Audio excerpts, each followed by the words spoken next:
प्यारे बच्चों, आपका द कंसेप्ट चैनल पे स्वागत।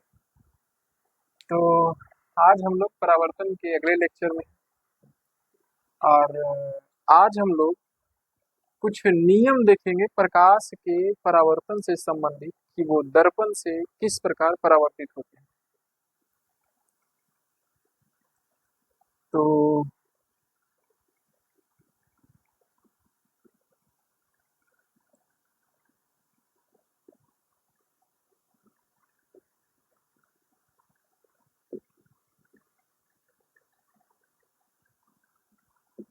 दर्पण से प्रकाश किरण के परावर्तन संबंधी कुछ नियम, किस प्रकार के किरण दर्पण के किस भाग से किस प्रकार परावर्तन करते हैं, आज इसे संबंधित कुछ नियम को देखेंगे। और यह नियम जो है हमें दर्पण के द्वारा प्रतिबिंब के निर्माण में काफी सहायता करेगा। तो आइए इस नियम की शुरुआत करते हैं। तो नंबर 1, यदि प्रकाश किरण अभिलंब पर आएगा, सबसे पहला नंबर हम लेने वाले हैं कि यदि प्रकाश किरण किसी भी दर्पण के अभिलंब पर आपतित होता है तो उसका जो है परावर्तन किस प्रकार से होता है।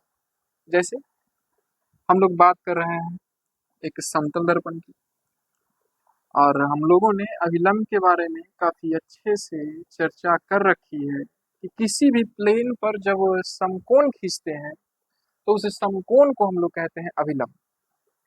तो मान लेते हैं ये हमारे पास एक समतल दर्पण है और इस समतल दर्पण पर हमने खींचा है किस प्रकार से समकोण, तो इस समकोण को हम लोग कहते हैं अभिलंब।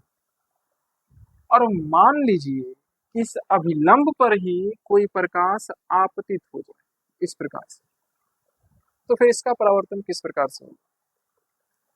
तो परावर्तन का नियम, आपतन कोण हमेशा परावर्तन कोण के बराबर होता है। दूसरा नियम हम लोग पढ़ चुके हैं कि आपतन कोण जो है परावर्तन कोण के हमेशा बराबर होता है। आपतन कोण मतलब अभिलंब तथा आपतित किरण के बीच बनने वाले कोण को हम लोग कहते हैं आपतन कोण, और अभिलंब तथा परावर्तित किरण के बीच बनने वाले कोण को हम लोग कहते हैं परावर्तन कोण। तो यदि यहाँ पे हम लोग देखते हैं तो जिस रेखा पर अभिलंब है उसी रेखा पर आपतित किरण है, तो कितना डिग्री का कोण बने। हम लोग कोण कैसे मापते हैं, कोण बनाने के लिए हमेशा दो किरण की आवश्यकता होती है। एक किरण सपोज कीजिए ए है, दूसरा किरण मान लेते हैं बी है, तो ए और बी के बीच कुछ ना कुछ कोण बनेगा, मान लेते हैं 30 डिग्री। इसको थोड़ा सा नीचे लेके आते हैं, बी को झुका दिए नीचे की ओर यहाँ पे, तो ये बन जाएगा 15 डिग्री। इसको और नीचे लेके आते हैं तो 7.5 डिग्री। इसको इतना नीचे कर दीजिए कि ये जो बी है वह ए पर आ जाए। यदि यह बी किरण जो है ए पर आ जाएगा तो कितना डिग्री हो जाएगा। कोण तो लगातार घटता जा रहा है, घटता जा रहा है, घटता जा रहा है, घटता जा रहा है। तो घटते घटते एक समय जो है इसके बीच का कोण बनेगा 0, यानी कि जिस लाइन पर हमारा अभिलंब है उसी लाइन पर आपतित किरण है, तो आपतित किरण और अभिलंब के बीच बनने वाला कोण का जो मान है वह 0 है। इसीलिए परावर्तन कोण का मान भी 0 होना चाहिए। तो जिस लाइन से यह आपतित किरण आती है उसी लाइन से यह परावर्तित किरण भी वापस लौट जाती है। तो यह है परावर्तन से संबंधित पहला नियम। यदि प्रकाश किरण किसी दर्पण के अभिलंब से होते हुए जाएगी तो उसी पथ से वापस यह क्या करती है, लौट जाती है। यदि गोलीय दर्पण की बात की जाए तो गोलीय दर्पण में हम लोग अभिलंब किस तरीके से खींचते हैं। तो गोलीय दर्पण दो प्रकार का, ये हो गया अवतल और ये हो गया उत्तल। तो कहता है कि गोलीय दर्पण में अभिलंब खींचने के लिए सबसे पहले जो है हमको सेंटर से, जिस पॉइंट पे भी अभिलंब खींचना, हम लोग पढ़ चुके हैं कि गोलीय दर्पण को किस प्रकार से निरूपित किया जाता है। हमेशा दर्पण बनाने के बाद एक मुख्य अक्ष खींचते हैं, और मुख्य अक्ष का मतलब होता है वह रेखा जो सेंटर और पोल से हो करके गुजरती है। यहाँ भी ये हमारा पोल हो गया और ये हमारा कहीं सेंटर हो। तो कहता क्या है कि आपको यदि दर्पण के किसी भी पॉइंट पे अभिलंब खींचना है तो सबसे पहले इसे सी से कोई भी लाइन खींच दीजिए, सेंटर से होते हुए कोई भी लाइन खींचिएगा तो यह लाइन जो है इस दर्पण के जिस पॉइंट से होके गुजरेगा उस पॉइंट पर जो है यह हमेशा समकोण बनाता है। यहाँ पे देखिए सेंटर से ये रहा, तो जिस पॉइंट पे यह दर्पण को काटा है उस पॉइंट पर हमेशा समकोण बनाता है, यानी कि सेंटर से गुजरने वाली प्रत्येक लाइन दर्पण पे समकोण बनाएगा, इसीलिए प्रत्येक लाइन जो है अभिलंब कहलाता है। हम लोग नीचे भी एक लाइन खींच सकते हैं कुछ इस प्रकार से, तो यह लाइन भी जो है दर्पण के सतह पे इस प्रकार से समकोण बनाता है, तो यह भी कहलाता है अभिलंब। सेम लॉ जो समतल दर्पण का है वही यहाँ भी करेगा कि यदि हम लोग दर्पण के सेंटर से कोई प्रकाश किरण को इस प्रकार से गुजारे, सेंटर से कोई प्रकाश किरण को गुजारे तो जिस पथ से जाती है उसी पथ से जो है यह वापस चली आती है। क्यों चली आती है? क्योंकि प्रकाश किरण जो है हमेशा परावर्तन के नियम को फॉलो करता है। तो ये हो गया अभिलंब से संबंधित नियम। दूसरा जो है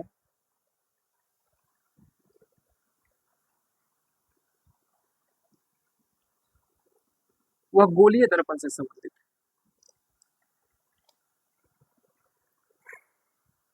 मुख्य अक्ष के समांतर, मुख्य अक्ष के समांतर, तो हम लोग मुख्य अक्ष के बारे में पढ़ चुके हैं। अभी भी जाने कि कोई भी गोलीय दर्पण हो, उस गोलीय दर्पण से एक ऐसी रेखा गुजारिए जो कि उसके वक्रता केंद्र सेंटर ऑफ कर्वेचर तथा पोल से होकर के गुजरे, तो उसी रेखा को हम लोग कहते हैं मुख्य अक्ष। ये देखिए, ये हो गया पोल, ये हो गया सेंटर ऑफ कर्वेचर। अब कोई ये किरण है जो इस प्रकार से देखिए चल करके आई, कोई भी बहुत सारी किरणें हो सकती हैं जो कि मुख्य अक्ष के समानांतर हो, इस प्रकार से यहाँ भी बहुत सारी किरणें हो सकती है। एक किरण ऊपर की ओर ले लेते हैं, एक किरण नीचे की ओर ले लेते हैं, एक और किरण नीचे की ओर ले लेते हैं। तो नियम यह है कि यदि कोई प्रकाश किरण मुख्य अक्ष के समांतर हो तब दर्पण से परावर्तन के बाद वह फोकस से होकर के जाएगी या तो फिर जाती हुई प्रतीत होती है। तो बात है हम लोग जब अवतल दर्पण की करते हैं तो ये देखिए हम लोग फोकस के परिभाषाएं पढ़े थे, तो परावर्तन के बाद हमेशा एक फिक्स पॉइंट से ही जाएगा। यह भी जो है इसी पॉइंट से होकर के जाएगा, यह भी जो है इसी पॉइंट से होकर के जाएगा, और जिस पॉइंट से होकर के जाता है इसको हम लोग कहते हैं फोकस, मुख्य फोकस, दर्पण का मुख्य फोकस। यहाँ पे हम लोग चर्चा करें तो दर्पण से उत्तल दर्पण से जो है प्रकाश का परावर्तन तो इस तरफ हो जाएगा, तो सेंटर की ओर तो जा नहीं पाएगा। जब सेंटर की ओर नहीं जा पाएगा तो हमें ऐसा फील होता है, ऐसा महसूस होता है कि जो प्रकाश किरण परावर्तित हुई है वह सेंटर से चली आ रही, इस प्रकार से, इस प्रकार से वह जो है सेंटर से चली आ रही।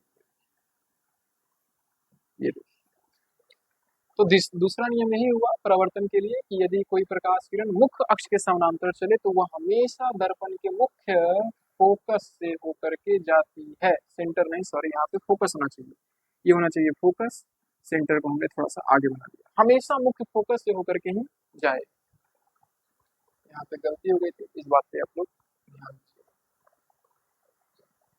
यदि हम लोग आगे बढ़े तो जो तीसरी रेखा है कि हम रेखा को फोकस से गुजारें, मुख्य फोकस, यदि प्रकाश किरण मुख्य फोकस से होकर के जाए तब क्या होगा? तो फिर से वही हमें दो अलग अलग प्रकार के गोलीय दर्पण लेने पड़ेंगे, जिसमें से एक उत्तल होंगे और दूसरा अवतल।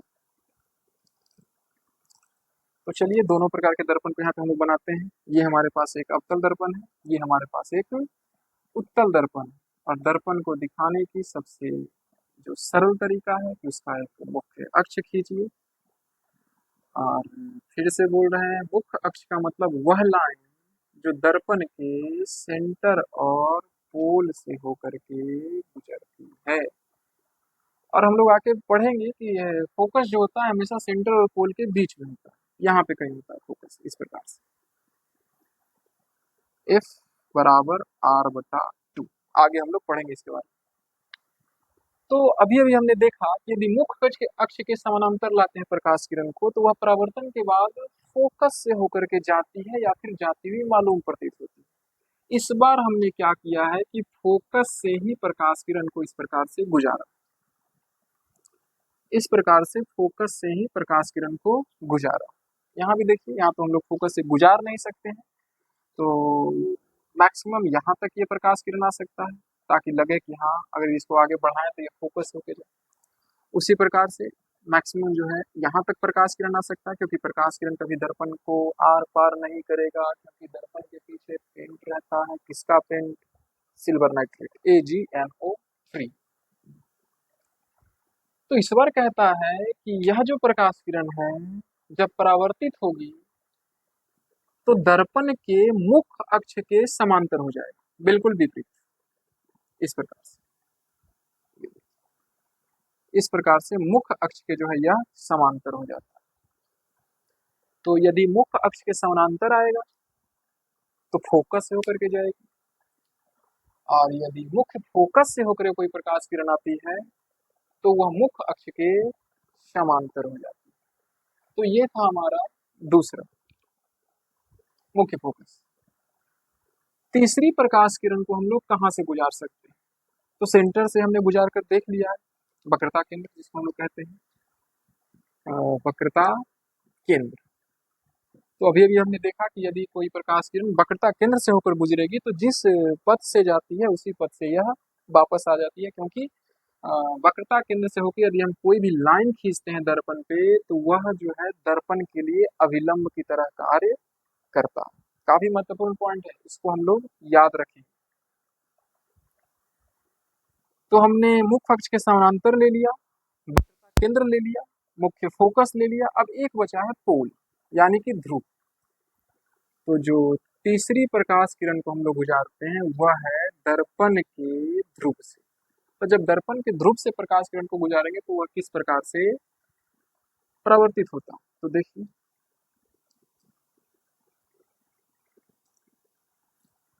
फिर से ये हमारे पास अवतल दर्पण हो गया, और ये जो है इसका मुख्य अक्ष हो गया, ये हो गया पोल, ये हो गया सेंटर, ये हो गया पोल, ये हो गया सेंटर। तो यदि कोई प्रकाश किरण को देखिए इस प्रकार से ध्रुव पे गुजारते हैं, यहाँ भी देखिए ध्रुव पे गुजारते हैं,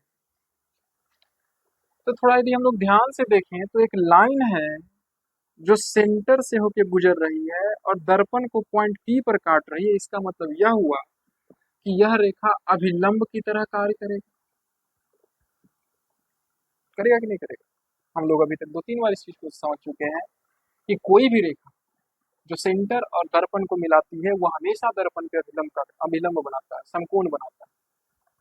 तो यहाँ भी देखिए एक रेखा है जो सेंटर से चल के जा रही है और दर्पण को पॉइंट P पे काट रही है, मतलब यह रेखा जो है दर्पण के लिए अभिलंब की तरह कार्य करेगा। यहाँ भी देख लीजिए एक रेखा है जो उत्तल दर्पण के लिए सेंटर से चल के आ रही है और पॉइंट P पे काट रही है, मतलब यह भी किसके जैसा काम करेगा? तो यह भी अभिलंब के जैसा काम करेगा। तो अभिलंब तथा आपतित किरण के बीच बनने वाला कोण आपतन कोण, अभिलंब तथा आपतित किरण के बीच बनने वाला कोण आपतन कोण। तो परावर्तन के नियम को यह फॉलो करेगा और जिस कोण से यह ध्रुव पे आएगा उसी कोण से जो है यह वापस चला जाए, क्योंकि परावर्तन का जो दूसरा नियम है वह यह कहता है कि हमेशा आपतन कोण जो है परावर्तन कोण के बराबर होता है, यानी कि दर्पण के ध्रुव पर जिस कोण से जो है आपतित किरण आकर के टकराती है उसी कोण से जो है यह क्या होती है? वापस चली जाती है। सेम यहाँ भी होगा, जिस कोण से आकर के यह टकराएगी उसी कोण से जो है यह वापस चली जाएगी। तो ये जो है कुछ नियम है जिस नियम के द्वारा ही किसी दर्पण के ऊपर से प्रकाश किरणों का परावर्तन होता है। और जब ये परावर्तित किरणें एक दूसरे को काटती है या फिर काटती हुई मालूम प्रतीत होती है, कि जरूरी नहीं है कि दो या दो से अधिक परावर्तित किरणें एक दूसरे को काटें, तो जिस पॉइंट पर एक दूसरे को काटती है या फिर काटती हुई मालूम प्रतीत होती है, उस पॉइंट को हम लोग कहते हैं प्रतिबिंब। और आपतित किरण जिस पॉइंट से आती है उस पॉइंट को हम लोग कहते हैं वस्तु। यदि यह जो परावर्तित किरणें हैं एक दूसरे को सही में काटती है तो उसको हम लोग कहते हैं वास्तविक प्रतिबिंब। और यदि परावर्तित किरणें एक दूसरे को वर्चुअल रूप से काटती है, काल्पनिक रूप से काटती है, तब इस प्रकार के हम लोग प्रतिबिंब को हम लोग कहते हैं काल्पनिक प्रतिबिंब। तो ये था हमारा परावर्तन से संबंधित कुछ नियम, और ये सभी नियमों की हमें आवश्यकता पड़ेगी जब हम लोग दर्पण में बनने वाले प्रतिबिंब की चर्चा करें। तो यहाँ पे आप लोग इसको इस प्रकार से लिख सकते हैं, ये सभी नियमों को हम लोग समराइज के रूप में, एक समरी के रूप में। नंबर 1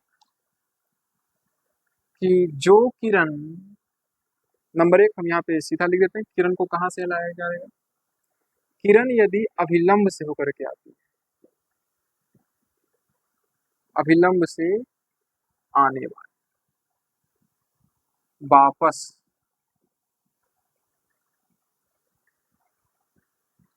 आपतित प्रकाश किरण के पथ से, किरण के पथ से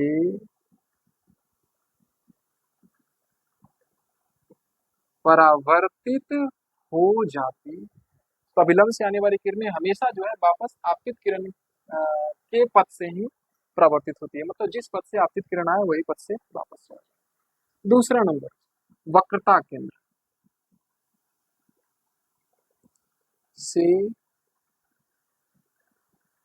आने वाली, तो जो भी प्रकाश किरण दर्पण के वक्रता केंद्र से होकर के आएगी वापस, सेम रूल है, वापस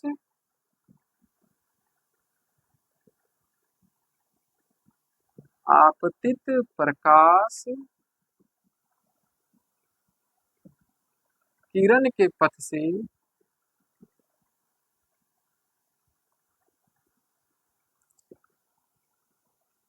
परावर्तित हो जाती है। तो ये था हमारा दूसरा प्रकाश किरण जो कि वक्रता केंद्र से आ रही थी। तो वक्रता केंद्र से आने वाली जो है प्रकाश किरण आपतित प्रकाश किरण के पथ से ही परावर्तित हो जाती है। तो यहाँ पे हम लोग एक पॉइंट लिखेंगे और उस पॉइंट को हम लोग याद रखेंगे। तो उतारते चलिएगा, और वह पॉइंट यह है, इसको हम लोग हमेशा मेमोराइज रखेंगे, हमेशा याद रखेंगे कि वह रेखा जो दर्पण के वक्रता केंद्र से गुजरती है वह हमेशा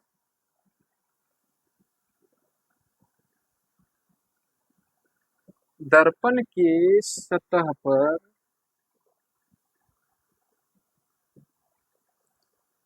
अभिलंब का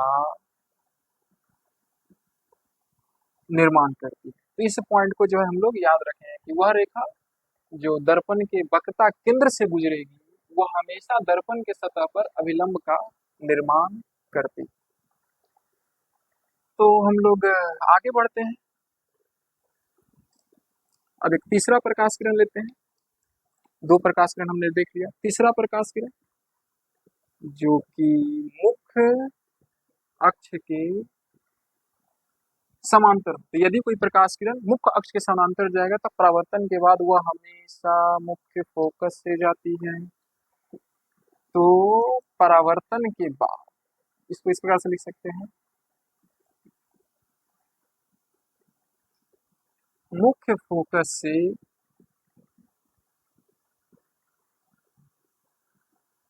परावर्तन के बाद लौटती है। चौथा, यदि मुख्य फोकस से ही आ जाए, यदि कोई प्रकाश किरण मुख्य फोकस से ही आ जाए तो जस्ट इसका उल्टा, मुख्य अक्ष के समानांतर है तो मुख्य फोकस से आएगा, अब मुख्य फोकस से आ रहा है तो मुख्य अक्ष के समानांतर जाएगा, तो मुख्य अक्ष के समांतर।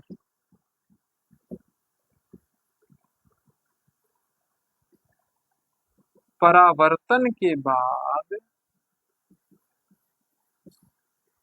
लौट जाती है। तो ये था हमारा चौथा प्रकाश किरण। पांचवा प्रकाश किरण हम लोग देखते हैं। आप लोग उतारते चलिएगा, आप लोग वीडियो को रोक के भी इस सारे पॉइंट्स को उतार सकते हैं। पांचवा पॉइंट, ध्रुव।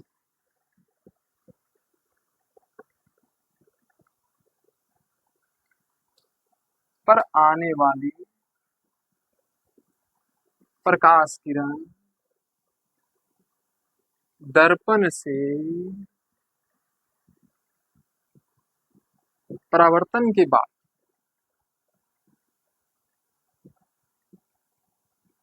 आपतन कोण के बराबर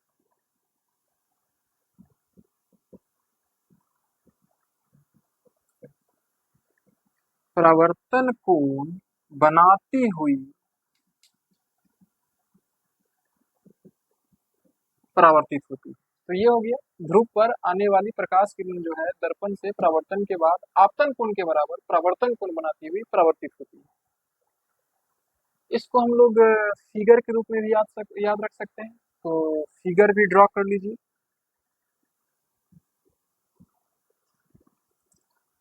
एक हम लोग अब उत्तल दर्पण बनाते हैं और एक हम लोग अवतल दर्पण बनाते हैं। तो ये हो गया हमारा अवतल दर्पण और ये हो गया हमारा उत्तल दर्पण। ये देखिए, तो हम लोग इस दर्पण को डिनोट करते हैं मुख्य अक्ष के द्वारा। ये हो गया हमारा पॉइंट टी, ये हो गया हमारा सेंटर सी और ये हो गया हमारा फोकस एफ। उसी प्रकार अवतल दर्पण के लिए ये हो गया हमारा पोल टी, ये हो गया हमारा फोकस एफ और ये हो गया हमारा सेंटर सी। तो सभी प्रकाश किरणों को हम लोग एक एक करके दिखाते हैं। तो जो प्रकाश किरण किरण नंबर 1 सेंटर से होकर के जाएगी, तो जिस रास्ते से जाती है वही रास्ते से यह वापस हो जाएगी। तो ये हो गया किरण नंबर 1। तो यहाँ भी हम लोग सेंटर पे प्रकाश किरण मारते हैं, तो जिस रास्ते से यह जाएगा उसी रास्ते से यह वापस हो जाएगा। ये हो गया हमारा प्रकाश किरण नंबर 1। दूसरा प्रकाश किरण लेते हैं हम लोग, जो कि मुख्य अक्ष के समानांतर हो, इस प्रकार से। ये हो गया हमारा दूसरा प्रकाश किरण, मुख्य अक्ष के समांतर। तो कहाँ से वो गुजरेगा? तो यह जो है फोकस से होकर के गुजरता है, इस प्रकार से मुख्य फोकस होकर गुजरता है। और यहाँ पे चूंकि मुख्य फोकस दर्पण को पार नहीं कर सकती है, तो यह जो है मुख्य फोकस से हमें प्रवर्तित होती हुई इस प्रकार से प्रतीत होती है। ये देखो इस प्रकार से जाए। तीसरा प्रकाश किरण हम लोग लेते हैं, जो कि इस प्रकार से मुख्य फोकस से होकर गई है। ये देखिए, ये हो गया हमारा तीसरा प्रकाश किरण। तीसरा प्रकाश किरण हम लेते हैं, जो कि दर्पण के मुख्य फोकस पर आपतित हुई है। तो जो प्रकाश किरण दर्पण के मुख्य फोकस पर आपतित होती है, वह परावर्तन के बाद दर्पण के मुख्य अक्ष के इस प्रकार से समानांतर हो जाती है। तो यह भी जो है दर्पण से परावर्तन के बाद मुख्य अक्ष के समांतर हो जाती है। और एक लास्ट है पोल। तो हम लोग एक प्रकाश किरण लेते हैं कुछ इस प्रकार से, जो कि पोल अभिलंब के साथ कोण आई बना रहा है। तो यह जो है परावर्तन के बाद जो है इस प्रकार से कोण आर बनाते हुए जो है परावर्तित हो जाएगी। तो ये था हमारा किरण नंबर 3 और ये है किरण नंबर 4। यहाँ भी कोई प्रकाश किरण इस प्रकार से चल के आया है पोल पर, तो जिस कोण से जो है यह आता है उसी कोण से जो है यह क्या हो जाएगा, परावर्तित हो जाएगा। तो इस प्रकार से जो हम लोग जब प्रतिबिंब निर्माण को पढ़ते हैं, तो प्रकाश किरणों के कटान को, परावर्तन के कटान बिंदु को हम लोग समझेंगे। कम से कम 2 प्रकाश किरणों को हम लोग को लेना है। तो हम लोग मिलते हैं अगले क्लास में, तब तक के लिए बेस्ट ऑफ।